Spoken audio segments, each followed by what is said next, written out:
Hey class, I just wanted to take a few minutes to show you some of the parts of the computer.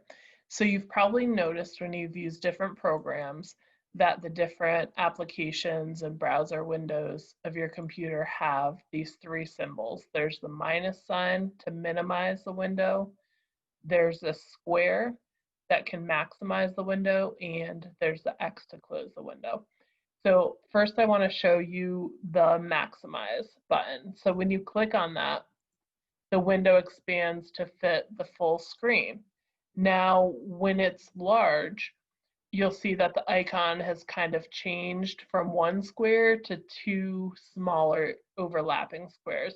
That just shows if you click on that, it will make the window smaller so you can be working on a bunch of smaller windows at one time. So we'll click that again and it shrinks it right back down for you. Now, this is important if you're trying to do two things at once on your computer. So you might be trying to get on your iReady app and sit in a Zoom meeting at the same time. So you would pull up that app and you can kind of change the size of your window when the window's in minimized form and see how the cursor has an arrow. It's just one arrow now, but when you get to the edge, it has an arrow pointing in two directions. When it's doing that, you can click and drag it and change the size. So then you get onto one of your programs on here, and then you can also be pulling up a different window on the other side. If I wanted to maybe take notes on something that I was learning, I can pull up another window over there and I just make sure that it's minimized and you can change the sizes like that.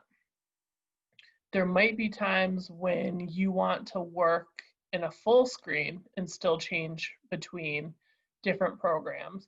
So we're going to go up to where there's the little minus sign to minimize, and that will put your programs down at the bottom of your screen. So then we'll get this other browser. We'll hit the maximize button again, the big square, and that'll take up the whole page. But let's say I want to switch back to Word. Now I'm back at the bottom of the screen. I'll find the icon for Word, and then I can get to that program. Maybe I'm working on a story here. Once upon a time, there was. And now I might want to go back to my Imagine Learning. I just minimized with the little minus sign again. So I'm here.